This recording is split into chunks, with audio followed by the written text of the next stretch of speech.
성경에 관심 없는 사람들도 어깨너머로 성경 얘기를 많이 듣게 됩니다. 특히 선악과 율법, 희생양 등의 단어들은 비기독교인 사이에도 많이 쓰이는 단어가 되었습니다. 하지만 많은 사람들이 이 익숙한 단어들이 정작 무슨 의미를 갖고 있을까라는 궁금증을 갖고 있습니다.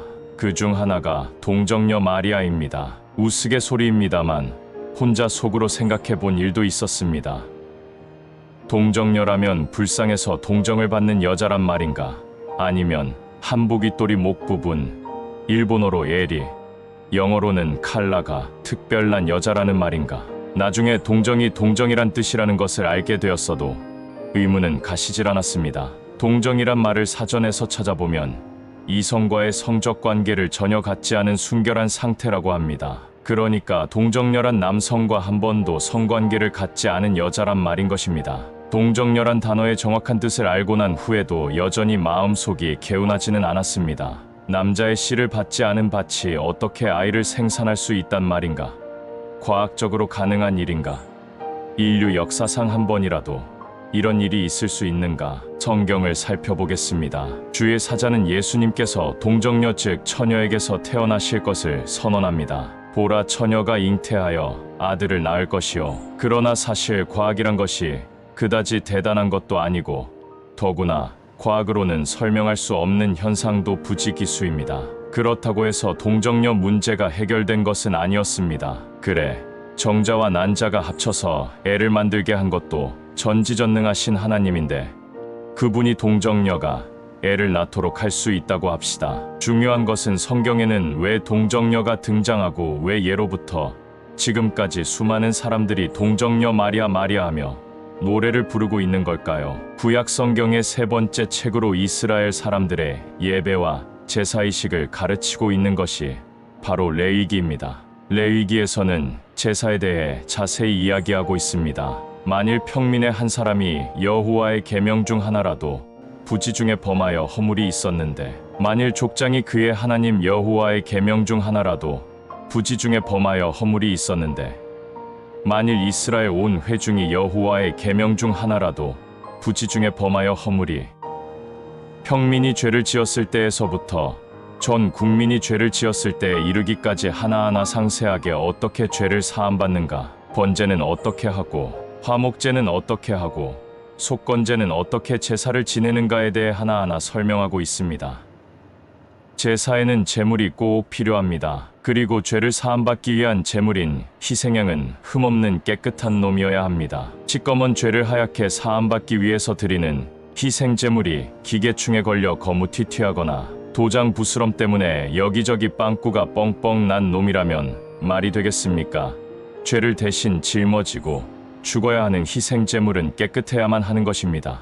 그 예물이 소의 번제이면 흠 없는 수컷으로 회막문에서 여호와 앞에 기쁘게 받으시도록 드릴지니라. 레위기에서는 1장 3절부터 23장 18절에 이르기까지 소, 양, 염소 등 제물에 대해 18번에 걸쳐서 흠 없는 이란 단어를 반복하며 흠없는 깨끗한 제물을 강조하고 있습니다. 민수기에서도 13번이나 나옵니다. 오래된 약속인 구약성서에서 그토록 여러 번에 걸쳐 얘기하던 흠 없는 제물이 신약성서에서는 어떤 모습으로 나타날까요? 예수님이 흠 없는 희생제물이 되어 태어나 모든 인간들의 대속물이 되십니다. 그런데 여기서 잠깐 생각하고 넘어가야 할 점이 있습니다. 예수님도 인간의 모습으로 태어났는데 어떻게 흠없는 제물이 될 수 있다는 것일까요?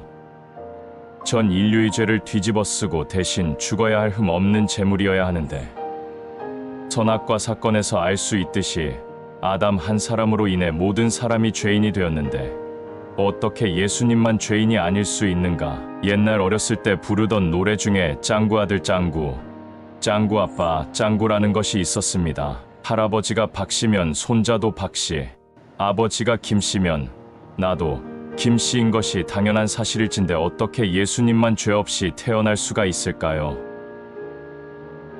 그 유일한 방법은 인간의 모습을 한 제물로 태어나되 아담의 씨를 타지 않고 태어나는 것입니다. 인면수심이란 말이 있습니다. 얼굴은 사람인데 마음은 야수라는 뜻입니다. 즉 몸은 사람인데 마음은 거친 동물이라는 말입니다. 그런데 예수님은 몸은 인간인데 마음은 죄 없고 의로운 신으로 태어나신 것입니다.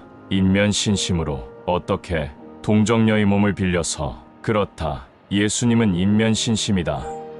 인간의 죄를 대신해 저주를 받기 위해 인간의 모습으로 이 세상에 오셨지만 그 흠없는 이생양이 되기 위해서는 아담이 우선이 아니고 여성이 우선으로 오신 것입니다. 이 얼마나 놀라운 작전인가요? 인천 상륙작전이나 노르망디 상륙작전은 저리 가라. 전대미문의 사상 초유의 기절초풍의 인류 역사에 있어 대저만점이 되고 말았습니다. 그래서 그 전까지의 시간은 한 줄을 그어 BC라고 정리합니다. 그리고 이제부터는 새 역사가 시작됩니다. 다시 시간을 세기 시작하니 올해로 2020여 년이 되었습니다. 다시 선악과 이야기로 돌아가 하나님이 사탄에게 하신 말씀을 보겠습니다. 여자의 후손은 누구를 말하는 것일까요? 여기서 말하는 여자의 후손이 하와의 후손이 아니고 바로 동정녀 마리아를 통해 탄생하신 예수님입니다.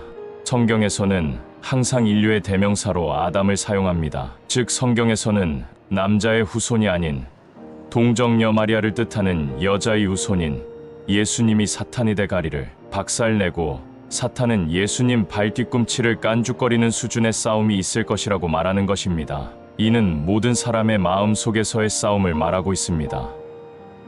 예수님만 믿으면 모든 죄는 흰눈같이 깨끗하게 도말됩니다. 사탄이 이를 못 믿게 발꿈치를 깐죽거려도 이미 요한의 세례와 갈보리 십자가에서 끝난 싸움입니다. 십자가에 매달려 감당하기 어려운 고통 속에서 보혈을 흘려 우리의 죄를 흰눈같이 완벽하게 씻어주신 예수님을 찬양합니다. 여호와께서 말씀하시되 오라 우리가 서로 변론하자. 너희의 죄가 주홍 같을지라도 문과 같이 희어질 것이요 진홍같이 붉을지라도 양털같이 희게 되리라.